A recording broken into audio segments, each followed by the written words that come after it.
لله وحده والصلاة والسلام على من لا نبي بعد أما بعد أعوذ بالله من الشيطان الرجيم إنا أنزلناه في ليلة القدر আলহামদুলিল্লাহ প্রশংসা আল্লাহ তাআলার জন্য যিনি আমাদেরকে সৃষ্টির শ্রেষ্ঠ করে সৃষ্টি করেছেন। আলহামদুলিল্লাহ শ্রেষ্ঠ সময়, শ্রেষ্ঠ দিন, শ্রেষ্ঠ স্থান নিয়ে বসার তৌফিক দান করেছেন। আলহামদুলিল্লাহ। সম্মানিত দিন দরদি মুসলিম ভাই বোনেরা, আপনারা যারা দূর দূরান্ত থেকে আগত এবং যারা শুনছেন, আপনারা জানেন এটা একটা সুধী সমাবেশ ও ইফতার মাহফিল। এখানে মাত্র 5 মিনিট সময়, এই 5 মিনিটে এই রমাজানের কোন আমলটা করলে বেশি ভালো হয় এরকম একটা আমলের কথা আপনাদেরকে বলবো ইনশাআল্লাহ। ওমা তাওফিক ইল্লা বিল্লাহ। আল্লাহ তাআলা প্রশংসা জ্ঞাপন করছি সর্বাগ্যে। আলহামদুলিল্লাহ। মুহাম্মাদুর রাসূলুল্লাহ সাল্লাল্লাহু আলাইহি ওয়াসাল্লাম যিনি এই রমাজান মাস এলে তিনি হয়ে যেতেন কান আজওয়াদান নাসি রাসূলুল্লাহ সাল্লাল্লাহু আলাইহি ওয়াসাল্লাম, কানা রাসূলুল্লাহ সাল্লাল্লাহু আলাইহি ওয়াসাল্লাম আজওয়াদান নাস।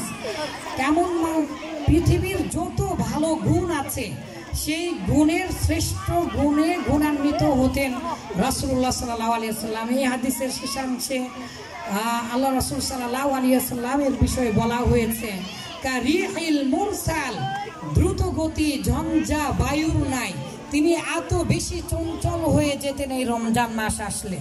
এমনকি তিনি বাড়িতে ঘরের কোনায়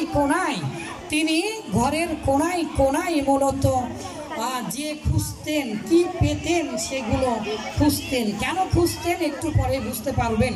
রাসূলুল্লাহ সাল্লাল্লাহু আলাইহি ওয়াসাল্লাম তিনি এত বেশি ইবাদত করতেন এই রমজান মাস এলে। তিনি নিজে, হাদিসে এসেছে আহইয়া লাইলা, তিনি নিজে রাত্রি জাগতেন, ওয়াইকাদা আলাহু, এবং তার পরিবারকে জাগিয়ে দিতেন। এমনকি তিনি 2 রাকাত সালাতে প্রায় 3 থেকে 5 ঘন্টা সময় নিতেন, দাঁড়িয়ে থাকতেন। হাদিসে এসেছে হাত্তা তাওয়ার রমাত কদমাহু, যে রাসূলুল্লাহ সাল্লাল্লাহু আলাইহি ওয়াসাল্লামের 2 পা ফুলে যেত, এইরকম দাঁড়িয়ে থাকতেন, তার পা ফুলে যেত, এতক্ষণ ধরে দাঁড়িয়ে থাকতেন। শুধু তাই নয়, সরাসরি হাদিসে এসেছে জাদ্দা ওয়াসাদ্দাল মিহদার, রাসূলুল্লাহ সাল্লাল্লাহু আলাইহি ওয়াসাল্লাম কোমর বেঁধে নেমে পড়তেন। তাই তো রাসূলুল্লাহ সাল্লাল্লাহু আলাইহি ওয়াসাল্লাম বলেছেন মান হুরিমা খায়রাহা, যে লাইলাতুল কদর, যে রমজান থেকে বঞ্চিত হলো, যে রমজান মাসে জান্নাত ক্রয় করে নিতে পারলো না, সে রগিমা আনফুহু, তার নাক ধুলাই দূষরিত হোক।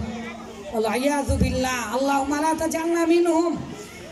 এই রমজান মাস, এই সময় যদি আপনি জান্নাত ক্রয় করে না নিতে পারেন তাহলে আপনি ধ্বংসপ্রাপ্ত একজন মানুষ। আর সবচাইতে উত্তম ইবাদতগুলোর মধ্যে একটি হচ্ছে মান ফাত্তারা সাইমান কানা লাহু মিসলু আজরিহি, যে ব্যক্তি অপরকে ইফতারি করাবে সেই ইফতারি করানোর কারণে তার সমপরিমাণ সওয়াব আল্লাহ তাআলা তাকে দান করবেন।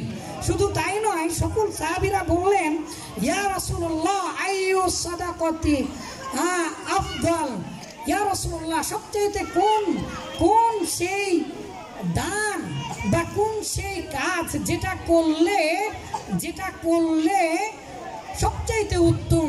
রাসূলুল্লাহ সাল্লাল্লাহু আলাইহি ওয়াসাল্লাম বললেন আস-সাদাকাতু ফি রমাদান, রমজান মাসে দান করা। দেখেছেন, দানের বিষয়ে কথা বলছি কিন্তু আপনারা কোনো গুরুত্ব দিচ্ছেন না। এই যে আমার দিকে তাকান, দানকে কি মনে করেছেন?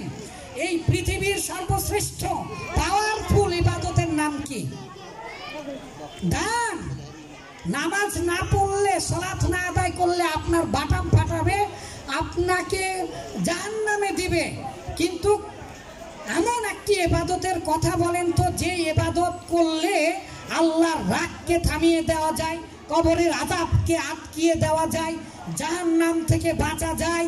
যে ইবাদত করলে এই পৃথিবীর যতই বড় বিপদে পড়েন না কেন আল্লাহ তাআলা আপনাকে সেই বিপদ থেকে উদ্ধার করবেন। যে ইবাদত করলে আপনার পিতামাতা জান্নাতে যাবে, যে ইবাদত করলে আপনার জন্য জান্নাত ওয়াজিব হয়ে যাবে, যে ইবাদত করলে ওয়াইযিবুল ফাকরা আল্লাহ তাআলা দূর করে দিবেন ওয়াদা করেছেন। সেই ইবাদতের নাম হচ্ছে দান।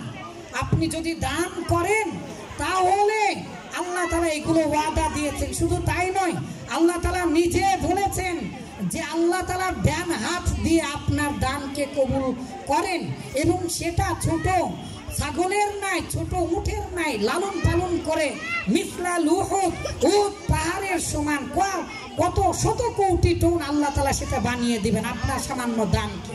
সুবহানাল্লাহ বিহামদিহি। তাই সর্বশেষ হাদিস শুনুন, রাসূলুল্লাহ সাল্লাল্লাহু আলাইহি সাল্লাম বলেছেন যে ইত্তাকুন নার, তোমরা জাহান্নাম থেকে বাঁচো, ওয়ালাউ বিশিক্কি তামরাতিন, যদিও একটা খেজুরের দানা দিয়ে হলেও। খেজুরের দানা, আপনার কাছে কি এই পরিমাণ টাকা নেই?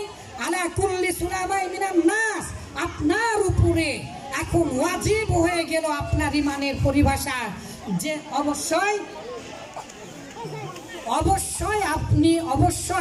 যে যা পারেন এইরকম একটা প্রতিষ্ঠানে দিয়ে যাবেন ইনশাল্লাহ। ঠিক আছে, আমি নিয়ে নিচ্ছি। আসলে উস্তাদজিরা আছেন, এর মধ্যে কথা বলা ঠিক নয়, তারপরেও আকুল আবেদন জানাচ্ছি অবশ্যই আপনারা এখানে অনেক বড় অবদান রেখে যাবেন। প্রায় ৭৫ জন ছাত্র প্রতিদিন কোরআন পড়ছে। এই কোরআনের সওয়াব যদি নিতে চান, এই নিষ্পাপ শিশুদের সিয়ামের সওয়াব যদি নিতে চান, অবশ্যই আপনারা কিছু অবশ্যই এখানে দান করে যাবেন। আর আপনাদের একটা আকুল আবেদন এবং উদার্ত আহ্বান ও দাওয়াত দিয়ে যাচ্ছি, আগামী শনিবারে আমাদের মাদ্রাসা, এই মাদ্রাসার এই সূচনা লগ্ন থেকে সকলেই উস্তাদজিরা আমাদের মাদ্রাসার সাথে জড়িত আছেন। জাল জামিয়া সালাফিয়া মধ্যম মাগুরাতে আগামী শনিবারে সেখানে ইফতার মাহফিল এবং অনেক আলিম ওলামারা আসবেন, বড় বড় আলিম ওলামারা, আপনারা সেখানে যাবেন। আলহামদুলিল্লাহ গরু জবাই করেছি, যে খেয়ে আসবেন। আসসালামু আলাইকুম ওয়া রাহমাতুল্লাহ।